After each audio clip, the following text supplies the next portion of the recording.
Eu menstruei aos 7 aninhos de idade, a minha irmã aos 8 anos e a minha mãe aos 9 anos. Nós todas tivemos a puberdade precoce e a gente nem sabia disso. Pra gente era simplesmente normal o fato da gente menstruar mais cedo do que as outras meninas. Isso tudo mudou quando eu ouvi o podcast Não Inviabilize no quadro Alarme, no episódio Puberdade Precoce, apresentado pela maravilhosa Deia. Então hoje eu tô aqui pra falar com vocês sobre esse assunto que eu não tinha esclarecimento. Eu peguei essa informação e eu tô assim, eu preciso divulgar isso. Pra que a gente possa entender a nossa história para quem já passou por isso, para a gente ter um olhar atento para as nossas crianças e ver o que a gente pode fazer a partir disso, quais são os sintomas, quais são as causas e quais são os possíveis tratamentos. Então esse é um vídeo que eu vou mesclar a minha história junto de algumas informações que eu acho super pertinentes, todas elas embasadas na plataforma da Atia Laboratórios, desculpa se eu estou pronunciando errado, nos informativos do Cuidados pela Vida que a Deia também divulgou lá no quadro dela, ok? Eu acho que uma das minhas primeiras memórias, assim, é quando eu tinha 5 aninhos. Gente, um neném, né? Acabou de sair das fraldas. Mas eu lembro muito da minha vizinha, uma mulher já, né? E ela falava assim, nossa, a Karina tem um corpinho, não sei o que, ela é diferente. E falava essas coisas e meus pais ficavam felizes, falavam, nossa, que legal, nossa filha tem um corpinho. E nos anos 2000 isso não era nenhuma questão, tá, gente? Era super normal. Enfim, então eu sentia comentários sobre o meu corpo nesse lugar sexualizado às vezes. Aos 6 anos de idade eu me mudei aqui pro Japão e eu fiquei numa creche brasileira de professores brasileiros, crianças brasileiras. E lá as professoras falavam assim, nossa, a Karina tem peitinho, não sei o que, a Karina tem mais peito do que fulano, tipo de uma outra professora assim, sabe? Uma criança de 6 anos. Então essa sexualização precoce, esse olhar para as minhas partes que deveriam ser íntimas, acompanham comigo até hoje. E esse sintoma, que é o desenvolvimento dos seios antes dos 8 anos, já devem ser verificados, tá? Já deve ser levado para um médico para que seja feita uma avaliação. E comentários como, nossa, como ela é madura para a idade dela, nossa, ela parece ter mais idade, nossa, como ela é desenvolvida, nossa, como ela é evoluída, ela não parece ter a idade que tem. Foi assim por muito, muito tempo da minha infância. E eu achava esses comentários muito legais, porque, poxa vida, eu sou, dá licença, eu sou acima da minha média. E aí, quando eu deparei com essa frase que tá estampada logo no site, que é crescimento fora do tempo certo não é evolução, é sinal e merece atenção antes que cause impactos físicos e emocionais. Então aí, gente, quando parece fora do tempo, é importante averiguar, nem sempre é progresso nesse sentido, é tão bom assim. Os sinais que vocês devem ficar atento para as crianças e crescimento de pelos na axila, pelos pubianos, seios, um odor corporal um pouco mais assim adulto, assim, sabe? Acne, crescimento acelerado e mudança de humor e comportamento nas meninas antes de 8 anos de idade e nos meninos antes dos 9 anos, procurem um médico. Desses sintomas, eu tive o crescimento dos seios, um pouco de pelo, mas o crescimento acelerado estava bem presente. Eu sempre fui bem grande e hoje em dia... Daqui a pouco eu volto nisso. Por causa disso também, meus pais sempre foram muito superprotetores. A minha mãe, no caso, né? Eu via uma preocupação dela bem grande em não deixar a gente dormir na casa de amigos. Na época, eu não percebia, mas hoje em dia eu entendo super a preocupação dela de ter esse medo com os homens no geral, porque eu era muito pequena e talvez eu não entendesse muito bem, apesar dela sempre ter uma educação sexual muito forte com a gente, ela queria proteger a gente. E eu cresci muito sem essa experiência de dormir na casa dos amigos. Tipo, eu fui dormir na casa de amigos quando eu já era maior de idade, o meu marido já casada. Me privou um pouco disso e eu não culpo minha mãe, eu acho que ela fez certo, assim. Mas era uma vivência que eu gostaria muito de ter tido. Vamos falar agora, gente, de menarca. Eu vou contar pra vocês a história da minha avó, da minha mãe minha, pra gente... A primeira menstruação pra uma menina pode ser um negócio muito especial, como pode ser também um negócio muito pavoroso. Pra minha avó foi extremamente pavoroso. Bom, gente, não lembro, não sei nem que ano que era, né? Não se falava sobre isso. A minha avó menstruou com 11 anos, dentro aí do esperado, né, do comum, mas ela não sabia o que era. A mãe dela não conversou com ela sobre isso. Então, quando ela viu todo aquele de sangue, ela falou, eu estou tendo um filho, porque ela sabia que quando a mulher vai parir, ela sangra pela vagina. E ela falou, estou tendo um filho, estou grávida, estou parindo. Foi tão abrupto pro emocional dela, que ela teve essa menstruação e depois ela não menstruou mais, e foi só até a segunda primeira menstruação aos 18 anos de idade. A minha mãe tem um pouco de ressentimento com a minha avó em questão disso, porque a minha avó passou por isso e não conseguiu fazer diferente com a minha mãe, né? A minha mãe tava tendo os sintomas de que ela ia menstruar, então os seios começaram a crescer um pouco, pelos foram surgindo, e a minha avó não trouxe o assunto da menstruação para minha mãe. Minha mãe menstruou com 9 anos e ficou super confusa também, foi menos traumático do que da minha avó. Então a minha mãe sempre teve esse cuidado de falar com a gente desde muito nova, porque ela imaginou que como ela menstruou cedo, então a minha mãe teve esse cuidado de sempre estar atenta aos sinais. Quando eu ia no banheiro com a minha mãe, por exemplo, ela ia fazer xixi, ela estava menstruada, ela falava: olha, uma vez por mês nós mulheres nós menstruamos, a gente usa o absorvente e é assim que a gente usa. Então a minha mãe inseriu isso na nossa vida como se fosse a coisa mais natural do mundo. E né, gente? É a coisa mais natural do mundo. Toda mulher cis vai menstruar, enfim, toda pessoa portadora de vagina vai menstruar, provavelmente. Então, quando um dia eu voltei pra casa da escola, que eu estava estudando uma escola japonesa agora, e eu fui tomar banho e eu vi na calcinha uma mancha marrom. Eu falei: eu fiz cocô e não limpei direito? É freado?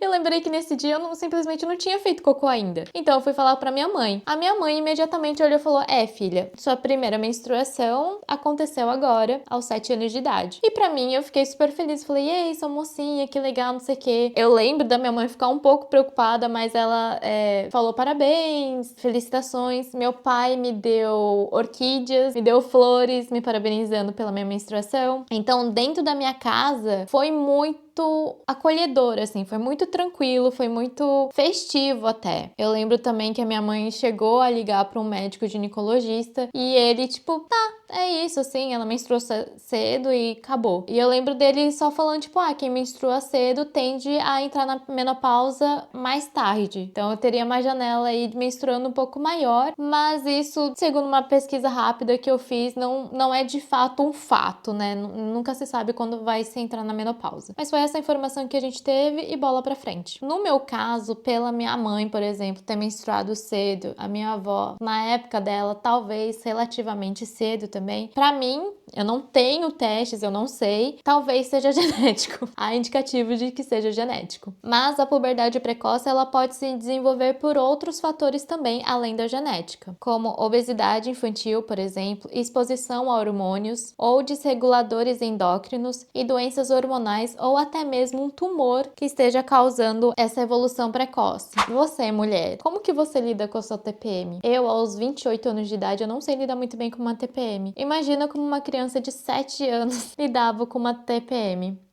Eu imagino as brigas que eu tive com os meus pais, o quanto disso era TPM, o quanto era hormonal e não necessariamente que eu era, uma criança difícil. Segundo os relatos dos meus pais e da minha irmã, eu ficava muito estressada e muito chorona. Quando uma mulher diz que ela está de TPM, as pessoas ao redor dela tendem a dar uma aliviada e falar: tá de TPM? Deixa ela quietinha, depois a gente vê. Só que imagina uma criança, parece birra. Pode ter sido birra, pode ter sido 1 milhão de coisas, mas imagina, a infância já é um momento por si só desafiadora e difícil de entender o que tá acontecendo. Imagina com outros hormônios que você teria que lidar só um pouco mais pra frente. Eu ficava muito chateada de ter que usar o absorvente porque é desconfortável, me deixava toda assada. Às vezes eu não conseguia brincar, eu não podia brincar por causa disso. Na escola japonesa tem aula de natação no verão. E aí eu lembro das primeiras vezes assim que eu fui falar pro meu professor que eu não podia entrar na piscina porque eu estava menstruada. Eu lembro do olhar de dó dele. Tipo, meu Deus, tão novinhos. E isso era frustrante pra mim, porque eu não podia aproveitar como outras crianças aproveitavam. Eu tinha mais uma questão para lidar, particular minha, que nenhuma outra criança no momento estava passando. Então não tinha com quem compartilhar. Eu me sentia sozinha nesse lugar. Porém, eu tinha minha mãe que sempre me acolheu, então, assim, foi ruim, mas por causa da minha mãe, do meu pai, da minha família, assim, foi mais fácil passar por isso. Além de que também eu comecei a ser cobrada a me portar mais como mocinha, né? Fecha a perna. Eu sei que todas as meninas passam por isso, mas no meu caso, também ter um cuidado maior com os homens, né? Eu lembro também que as meninas aqui no Japão ficavam super curiosas com o meu corpo, né? Elas queriam ver e eu me sentia tipo, invadida mesmo, eu me sentia um animal, assim, no zoológico. Isso também causava bastante desconforto, gente. Eu tinha muita vergonha do meu corpo, além de ter os seios que dá um volume no nosso corpo, e as meninas que eu andava tudo magrinha, gente, tudo tabuinha assim, corpinho de criança, e eu tinha peitos que me dava mais volume, eu cresci mais rápido também, então eu sempre era maior, eu me sentia muito grande, eu me sentia gigante, eu tentava me diminuir, eu ficava toda encolhida, eu fazia, não conscientemente, mas eu não tomava café da manhã, eu não almoçava, eu só jantava, eu usava cinta às vezes pra ver se eu emagrecia. Eu lembro também de, na escola brasileira aqui no Japão, eu mudei muitas vezes de escola, gente, mas numa das escolas, no verão, a gente ia de bermuda e eu tinha muita vergonha dos pelos na minha perna, porque minha mãe deixava só raspar as axilas, mas da perna ela falou, não, só depois dos 10. Meu Deus do céu, tipo, eu ia com... Imagina isso, camiseta branca, shorts azul marinho e uma meia tipo de futebol que vai até o joelho, rosa ou vermelha. Eu não sei porque eu não sei como eu não sofria bullying por causa dessa meia, mas eu tinha muita vergonha. As complicações da puberdade precoce não tratada, elas podem ser várias, né? Por exemplo, você pode ter o tumor que seja a causa desse amadurecimento precoce, mas se você não investigar, o tumor vai continuar lá crescendo, né? O amadurecimento dos ossos precoce, causando uma estatura final baixa, um bem-estar emocional abalado, como vocês podem ver, eu tive, baixa autoestima, depressão e transtornos alimentares. Pode ser que tenha um início de vida sexual muito precoce também. E, consequência, pode haver gravidez indesejada também. E aqui eu vou falar um pouco mais sobre a questão da altura. Gente, eu era bem alta, assim, eu era grandoninha.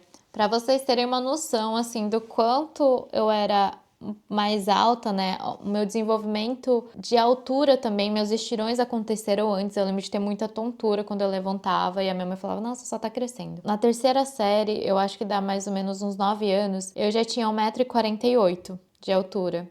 Como a altura final pode ser uma das consequências, né, de você não tratar. Eu tenho hoje em dia 1,53 m. Eu sou bem pituca. A minha mãe tem 1,48 m, minha irmã 1,50 m e eu 1,53 m. E eu lembro que quando eu tava indo no pediatra, eles faziam aquele raio-x do pulso, né, pra ver o quanto você ia crescer. E aí falava, nossa, ela vai ter 1,62 m. E, gente, pra uma japonesa, 1,62 m até que é alta, tá? E eu sempre estive no final da fila, e eu lembro de que quando as meninas começaram a entrar na puberdade delas, né, eu fui cada vez indo pra frente na fila. Eu era a última e acabava, sei lá, tipo, umas 10, 15 pra frente. Eu não sabia que entrar na puberdade precocemente fosse uma questão, assim, sabe? Era só um fato da minha vida. Mas hoje, gente, hoje existem tratamentos e pesquisas sobre isso. Tem o tratamento no SUS, você pode fazer a consulta pelo SUS e tem todos os tratamentos feitos por eles, hormônios, e pode ser que seja tratamento hormonal, um acompanhamento médico ou até mesmo cirúrgico, enfim, os tratamentos são variados de acordo com a necessidade de cada criança. Hoje em dia, nenhuma criança precisa mais passar por isso. Eles vão bloquear os hormônios e aí, quando for a idade adequada, simplesmente para o remédio e a puberdade acontece no tempo que deveria acontecer, quando a criança já está preparada, mais psicologicamente. Eu acho que o impacto, pelo menos para mim, maior foi psicológico, minha autoestima, tudo isso, assim, sabe? E eu estou muito, muito chocada com todas essas informações que eu adquiri. Se você tiver alguma dúvida, procure um médico. Se quiser mais informações, eu super recomendo o podcast da Deia também, que ela conta o caso da Camila, que teve uma experiência diferente da minha, né? Como aconteceu com a minha mãe cedo, ela menstruiu antes. E quando a minha irmã ficou menstruada cedo, eu e a minha mãe também, a gente estava lá para apoiar ela. O apoio da família é tudo. E ter esse olhar atento é importante. Eu vou deixar no link também o material que eu me baseei para fazer esse vídeo, que é o Cuidado pela Vida, para vocês terem mais informações, né, saberem um pouco mais. Estou aqui aberta para diálogo, se precisar conversar, estou aqui. E lembre-se, eu não sou nenhuma especialista, estou apenas relatando o que eu vivi. Então é isso, eu espero que tenha sido, de alguma forma, para quem passou, reconfortante, você não está sozinha. Para quem tem filhos, crianças na família, ficar atento a esses sinais e tomar medidas o mais rápido possível, que quanto antes melhor. Espero ter ajudado de alguma forma. Obrigada pela sua companhia e até a próxima.